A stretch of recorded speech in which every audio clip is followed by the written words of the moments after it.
तुमचा काय संबंध? मग गुन्हा दाखल करू का? मी तुमचं ऐकून घेतो. तुम्ही आमच्या डोक्याला बसायला लागले का?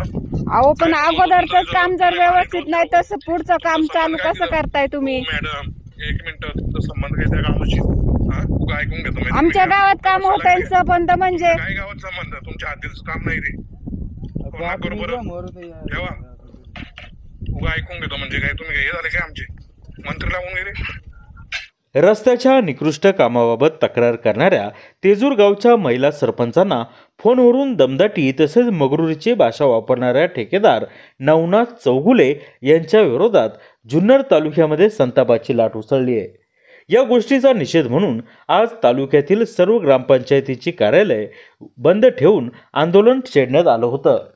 उद्या मंगळवार सकाळी 10 वाजता जुन्नर येथील छत्रपती शिवाजी महाराजांच्या पुतळ्याजवळ तालुक्यातील सर्व ग्रामपंचायतीचे सरपंच उपसरपंच तसेच पदाधिकारी हे जमणार असून ठेकेदार नवनाथ चौगुले यांनी सदर ठिकाणी हजर राहून संबंधित महिला सरपंचांची माफी मागावी, अन्यथा हे आंदोलन व्यापक स्वरूप धारण करेल असं सरपंच संघटनेकडून कळवण्यात आलं आहे। तसं निवेदन देखील जुन्नरचे गटविकास अधिकारी तसेच जुन्नर पोलिसांना देण्यात आलेलं आहे।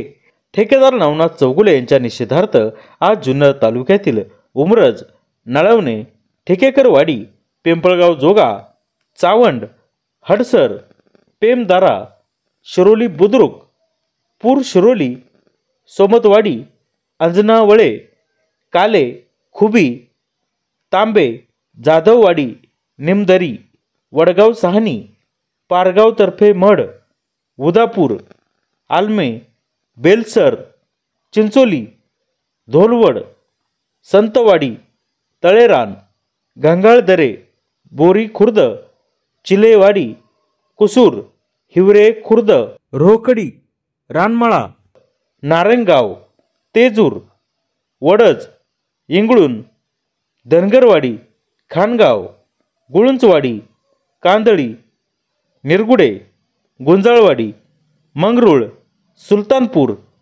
येनेरे, सोनावळे, सावरगाव, राजूर, आणे, भोतारडे, हिवरे बुद्रुक, आंबे गव्हाण, पिंपरी पेंडार, भोरवाडी, बोरी बुद्रुक, तेजेवाडी, ओझर, येडगाव, खामगावसह जुन्नर तालुक्यातील अनेक ग्रामपंचायती बंद ठेवून संबंधित ठेकेदार नवनाथ चौगुले यांचा निषेध व्यक्त करण्यात आला आहे। उद्याच्या आंदोलनावेळी संबंधित ठेकेदार नवनाथ चौगुले हे संबंधित महिला सरपंचाची माफी मागणार काय याकडे तालुक्याचं लक्ष लागले। जर संबंधित ठेकेदाराने माफी मागितली नाही तर सरपंच पदाधिकारी काय भूमिका घेणार याची देखील उत्सुकता लागलेली आहे। जुन्नर टाइम्स, जुन्नर।